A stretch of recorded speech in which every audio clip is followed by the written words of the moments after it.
Welcome back to the Small College World Series here at Showers Field, where if UC Claremont wins this game, they are the champions. If Penn State Du Bois wins, we play tomorrow at 1 o'clock. So far, the Cougars hold a 1-0 lead as we make our way into the second inning. And it's important to note that Penn State Du Bois has won 4 out of the last 5 championships, and the last one for UC Claremont, and the only one was back in 2013.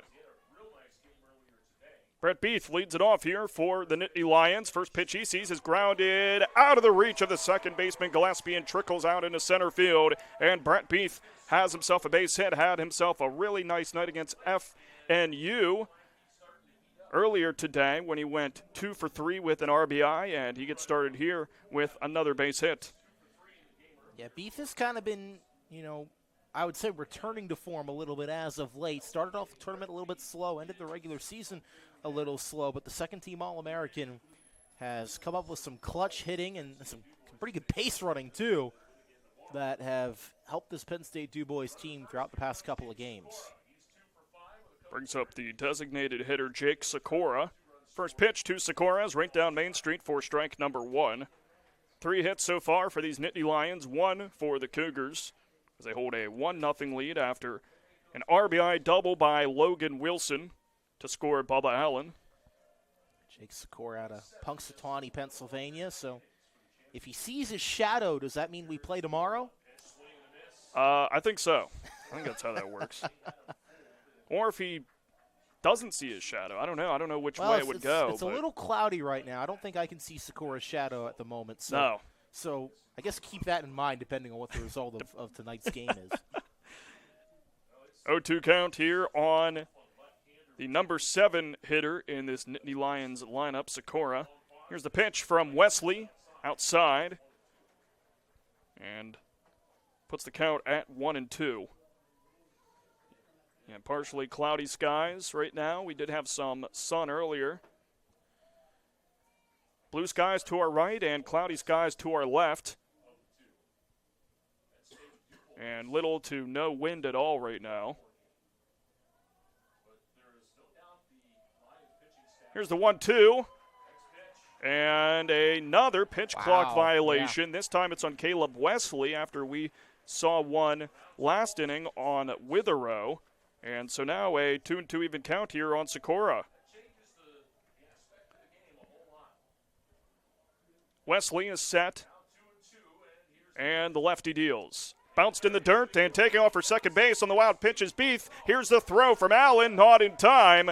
And Penn State Du Bois has a runner in scoring position. Nice heads-up base running there by Brett Beath. Yeah, we've talked about the base running of Beath throughout the course of this tournament, particularly of the past 2 games or so, how impressive it's been. And they're just seeing an opportunity, taking full advantage of it, getting a good jump and beating in the throw. Allen tried to recover to give his second baseman Gillespie a chance. Ball 4 on Sikora's walked. Jake Sikora, his 5th walk of the season, and just his 29th at-bat. And so now runners at first and second here for the Nittany Lions. And we'll go to the number 8 hitter, Bryce Dobson, the right fielder. Had a very hot bat earlier against Florida National, Jake. 3 for 3 with an RBI, 2 runs, and also a walk. Yeah, Dobson really seeing the ball well last game earlier today in that 13-3 win versus Florida National.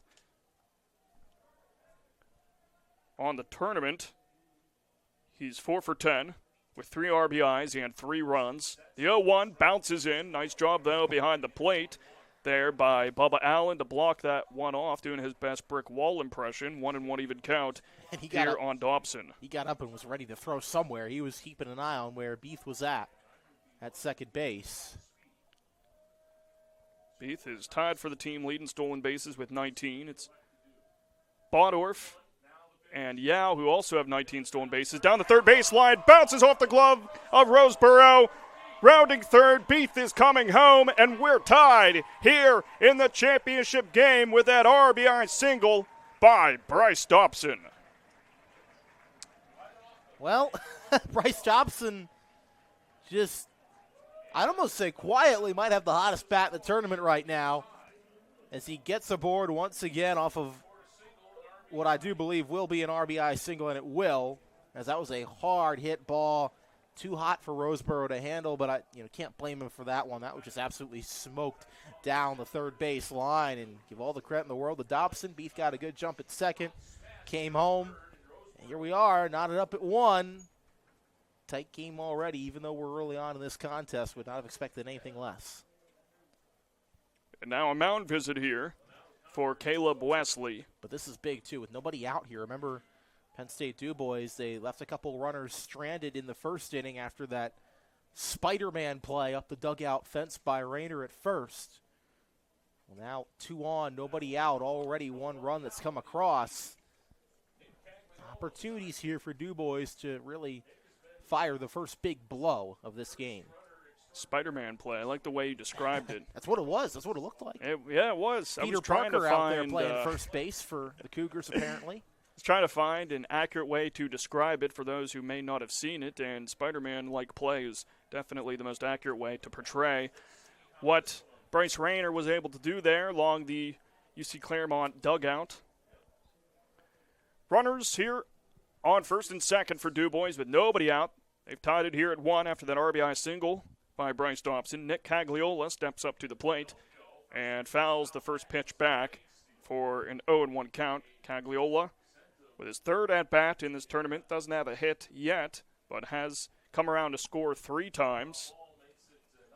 And his 41st at-bat on the season, with a 300 average, no home runs, 8 RBIs on the 2024 campaign. Let's see what Cagliola can do batting-wise here. First baseman Rayner's playing in as he shows the bunt, but pulls it back and smacks it over to third base, getting the lead runner, throwing it to first for the double play, and gets the double play. What a play by Roseboro, tagging out Sakura, going to third, and then throwing out Cagliola at first. Just like that, 2 away for the Nittany Lions. That's a monster play by Jackson Roseboro. Making up for that one that skimmed off his glove off the hard hit ball by Dobson. Well, that's a way to do it. Erased the lead base runner on the tag. It came right to him. He was right in position, laid the tag, still able to get the throw almost all the way across the diamond to first base in time. Massive 2 outs for the Cougars. This one hit out to left center field by Colby Baudorf, and over to make the catch is the left fielder, McAvoy, and the side will retire.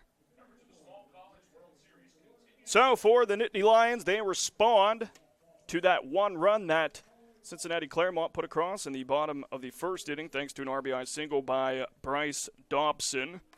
We'll go to the bottom of the second inning here after the break, tied at 1 here in this championship game from the USCAA Sports Network.